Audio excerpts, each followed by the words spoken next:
Hello मेरे 10th class के students.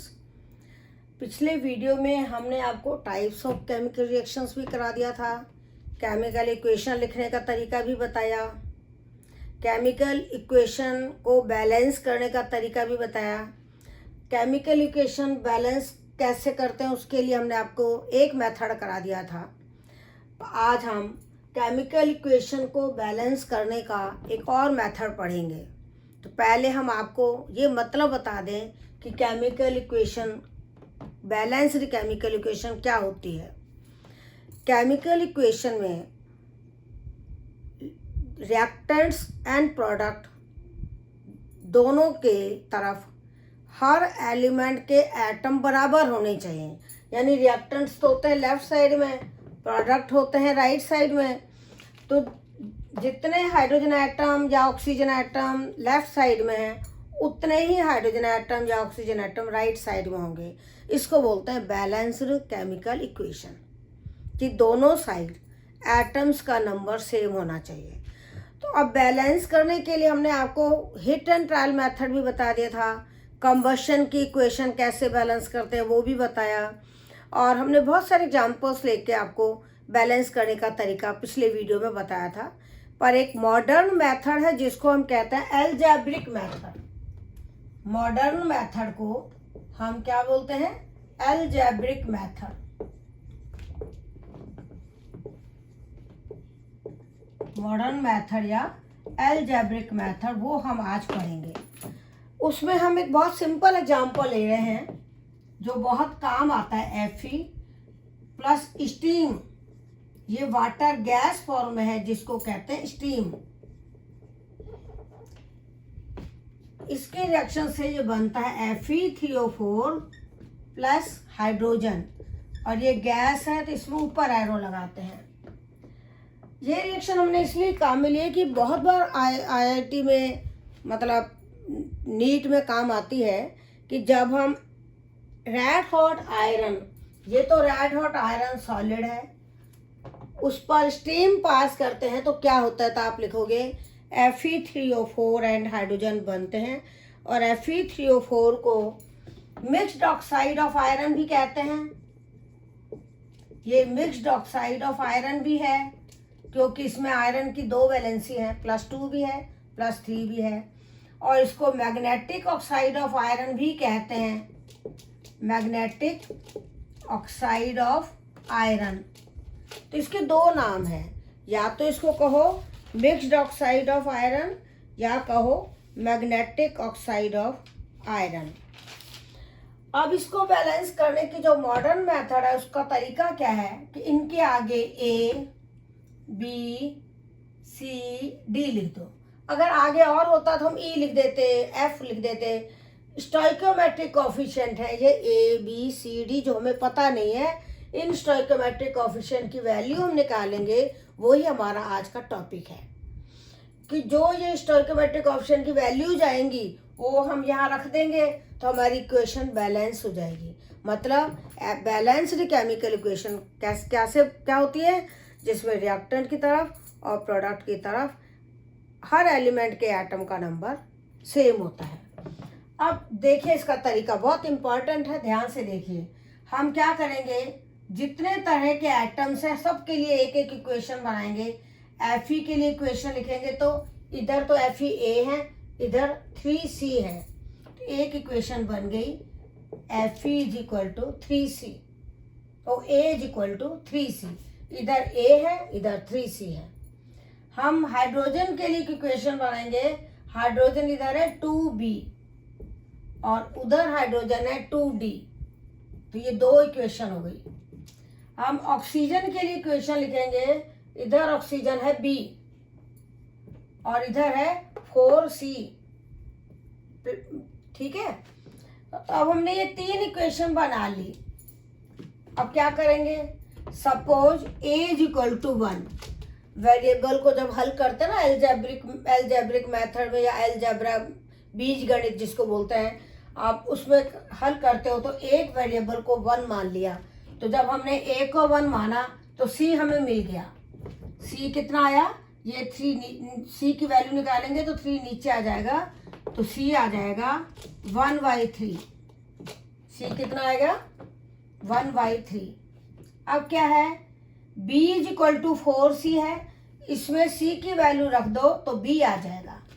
तो b कितना आएगा, यहाँ c की वैल्यू रखोगे 1/3 तो ये बन जाएगा 4/3। अब b की वैल्यू हमें मिल गई तो d मिल जाएगा, क्योंकि इस इक्वेशन में देखो 2b is equal to 2d यानी b is equal to d, तो जो b आया वही d आएगा। तो जब हमारे पास a b c d की वैल्यू आ गई तो अब हम फ्रैक्शन में आई है। मैंने आपको पिछले वीडियोज में बताया था कि जब भी हम केमिकल इक्वेशन लिखते हैं तो जो रिएक्टेंट एंड प्रोडक्ट के आगे जो नंबर लिखा होता है जिसको हम कहते हैं स्टोइकियोमेट्रिक कोएफिशिएंट, वो हमेशा होल नंबर में लिखा जाता है। इसीलिए सबको होल नंबर में चेंज करने के लिए इन सबको 3 से मल्टीप्लाई कर दो।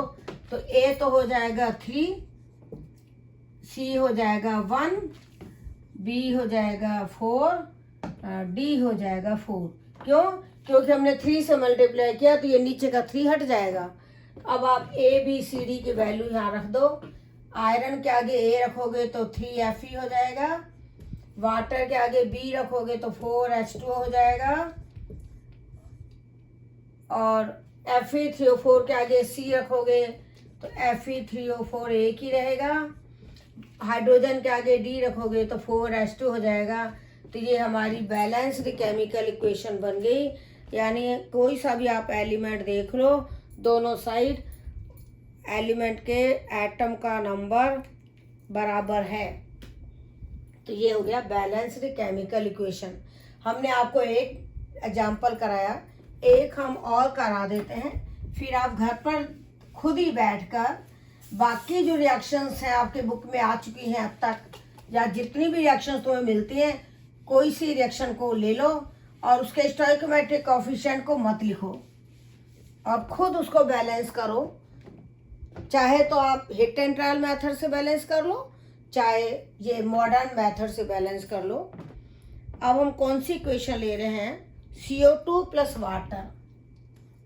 CO2 प्लस वाटर जो आपने पिछले वीडियो में पढ़ी है ना, सनलाइट और क्लोरोफिल की प्रेजेंस में CO2 और वाटर रिएक्शन करते हैं तो ग्लूकोज एंड ऑक्सीजन बनते हैं, ऑक्सीजन गैस है।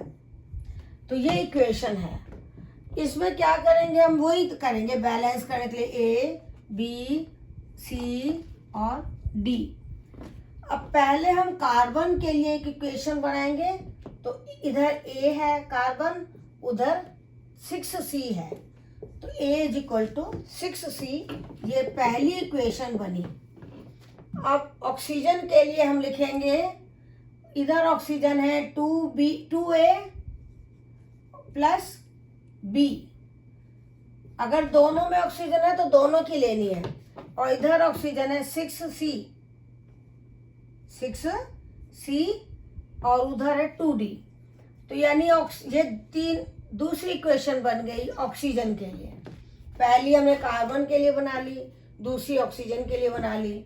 अब हाइड्रोजन के लिए बनाएंगे। इधर हाइड्रोजन है 2B और इधर हाइड्रोजन है 12C प्लस तो है ही नहीं, तो 2B is equal to 12C hydrogen हो गई। तो हमने 3 इक्वेशन बना ली। अब बस अपने को जैसे अलजेब्रा में हम सॉल्व करते हैं वही तरीका है कि एक को आप 1 मान लो। हमने A को 1 मान लिया, A को क्या माना 1।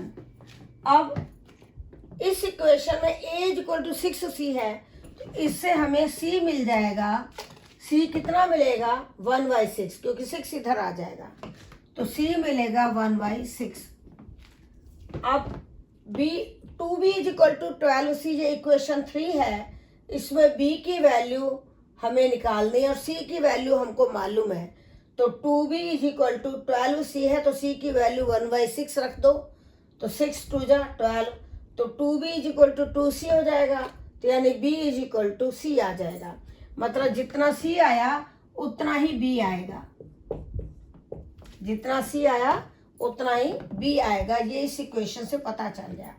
अब ये जो इक्वेशन है सेकंड वाली, इसको हम हल करते हैं। 2 और a की वैल्यू 1, फिर प्लस b की वैल्यू कितनी है 1/6, फिर 6 इंटू c की वैल्यू कितनी है 1/6 और 2d हमें पता ही नहीं है, d हमको निकालना है। तो अब देखो d निकालना आसान हो जाएगा। ये तो हुआ 2 प्लस 1/6, इधर आ जाएगा 1 मिनट 2a है ना, a की जगह 1 आ गया। फिर b कितना है, b हमने निकाला था, b c के बराबर आया था, तो b की वैल्यू रखी। 6 को 1/6 से मल्टीप्लाई किया, 1 आ गया और 2d आ गया। अब आप इसको हल करके देख लो। d निकालना है तो इस 1 को इधर ले आओ, तो 2 और ये 1 इधर आके माइनस हो जाएगा। तो आप इसको कैलकुलेट कर लेना, 1 को इधर लाना, तो कैलकुलेट करोगे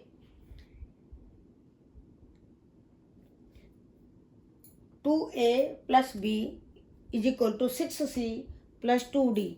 इस इक्वेशन को आपको हल करना है। तो d की वैल्यू आपकी कितनी निकलेगी 1 आएगी।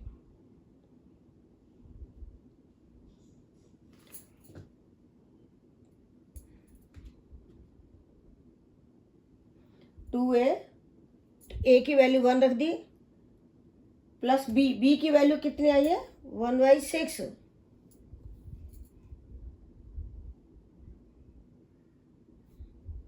एक minute, 2b is equal to 12c।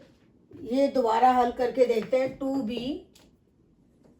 Is equal to 12c, c की वैल्यू कितनी है 1/6, तो 6 2 जा 12, तो 2b इज इक्वल टू 2, तो 6 2 जा 12, तो 2 आ गया। तो b इज इक्वल टू 2/2 1 हो गया, तो b 1 आएगा। b कितना आएगा 1, और c कितना है 1/6। तो आपके पास a b और c आ गया। तो इस इक्वेशन में हमने 2a की जगह तो 2 इंटू 1 लिख दिया और b की वैल्यू रखी। b की वैल्यू कितनी है 1, b की वैल्यू 1 आई, और 6c, तो 6 इंटू सी की वैल्यू रख दी, और 2d ये है।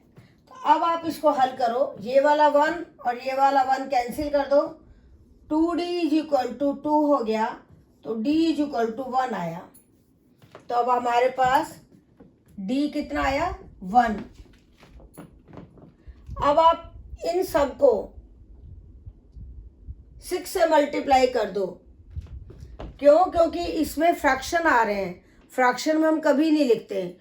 तो 6 से मल्टीप्लाई करोगे तो a की वैल्यू तो 6 आएगी, तो यहाँ पर हम 6CO2 लिखेंगे। c की वैल्यू 1 आएगी, तो यहाँ 1 लिखेंगे, 1 लिखते ही नहीं है। b की वैल्यू 6 आएगी और d की वैल्यू 6 आएगी, तो यहाँ पे भी 6 आएगा और यहाँ पे भी 6 आएगा। तो ये वही इक्वेशन बन जाएगी फोटोसिंथेसिस वाली, जो हमने पिछले वीडियो में भी आपको शेयर किए थे। तो CO2 कितने आएंगे 6, और B की जगह भी 6 आएगा, तो 6H2O, और C की जगह 1 आएगा, तो ये ग्लूकोज आ जाएगा C6H12O6। फिर D की जगह 6 आएगा, तो 6O2। तो ये एक इक्वेशन आ गई जो बैलेंस्ड इक्वेशन है। यानी हमने A B C D की वैल्यू कैसे कैलकुलेट की, पहले हमने अलग अलग एलिमेंट के लिए इक्वेशन बनाई, फिर उन इक्वेशन को हल करना है a को 1 मान के। फिर वो आपको दिख जाएगा कि a को अगर 1 माना तो इससे c मिल जाएगा, c की वैल्यू यहाँ रखोगे तो b मिल जाएगा, फिर b a और c की वैल्यू यहाँ रखोगे तो d मिल जाएगा।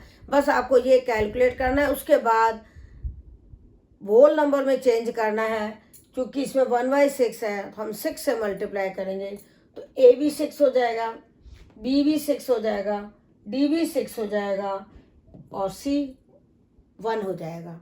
तो हमारी ये बैलेंस्ड इक्वेशन बनी। तो इस तरह से हम इक्वेशन को मॉडर्न मेथड से बैलेंस करते हैं। तो अब तक हमने 10th क्लास के लिए केमिकल रिएक्शन कितने तरह की होती है ये बता दिया, केमिकल चेंज और फिजिकल चेंज क्या होते हैं ये हम शेयर कर चुके हैं, केमिकल रिएक्शन को केमिकल इक्वेशन द्वारा हम कैसे लिखते हैं, केमिकल इक्वेशन से हमें किन किन बातों की जानकारी होती है ये भी हम बता चुके हैं, केमिकल रिएक्शंस कितनी तरह की होती हैं वो हमने आपको 15 तरह की केमिकल रिएक्शंस बताई हैं। फिर हमने आपको उनके एग्जाम्पल्स दिए हैं। फिर हमने आपको ऑक्सीडेशन रिडक्शन क्या होता है, रिडॉक्स रिएक्शन क्या होता है, प्रेसिपिटेशन रिएक्शन क्या होता है, कंबशन रिएक्शन क्या होता है, या ये जनरल क्वेश्चंस हमने कराए।